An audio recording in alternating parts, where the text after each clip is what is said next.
হঠাৎ করে দেশের একজন উপস্থাপক এখন আলোচনায়। তার নাম দীপ্তি চৌধুরী।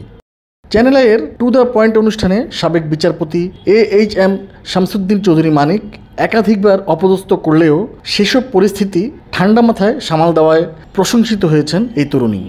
কোটা সংস্কার ও বর্তমান পরিস্থিতি শীর্ষক আলোচিত পর্বটি প্রচারিত হয় গত 18 জুলাই, কিন্তু এরপর দেশে ইন্টারনেট বন্ধ থাকায় প্রায় 10 দিন পর অনুষ্ঠানটিতে দীপ্তির বুদ্ধিমত্তা, ধৈর্যধারণ ও পেশাদারিত্বের কথা সামনে এসেছে।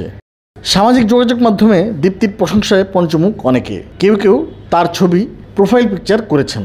অনেক দিন ধরে উপস্থাপনা করলেও বিতর্কিত একটি ঘটনা সামলে ভাইরাল হয়ে যাওয়া কেমন উপভোগ করছেন দীপ্তি।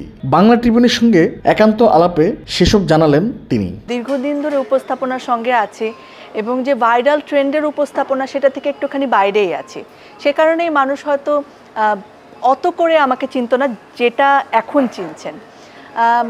এবং এই টকশোটাও আপনারা দেখে থাকবেন যে এটা বেশ কয়েকদিন আগের, এবং ওই সময়টা ইন্টারনেট ছিল না, সেজন্য আসলে অত মানুষ দেখেছেন কি না আমি সেটাও জানতাম না, যেহেতু আমি শুধুমাত্র টেলিভিশনে দেখেছি।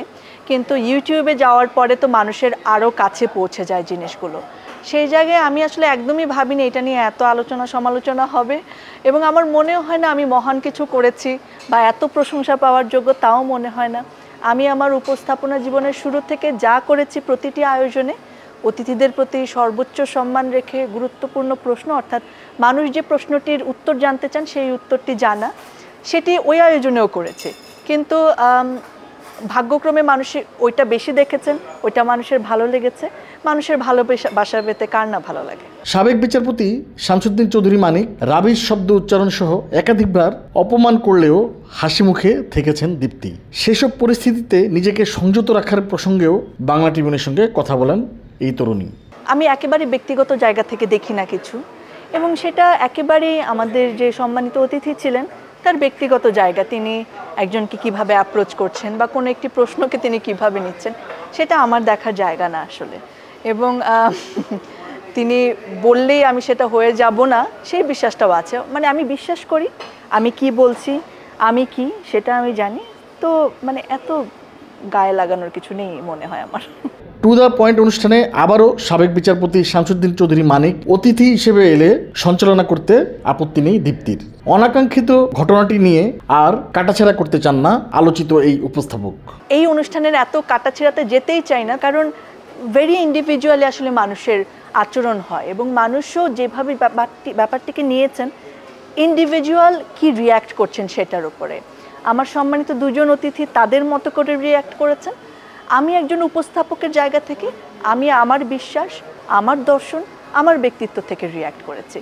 তো কে কী করেছেন এটা আসলে তার ব্যক্তিগত জায়গা।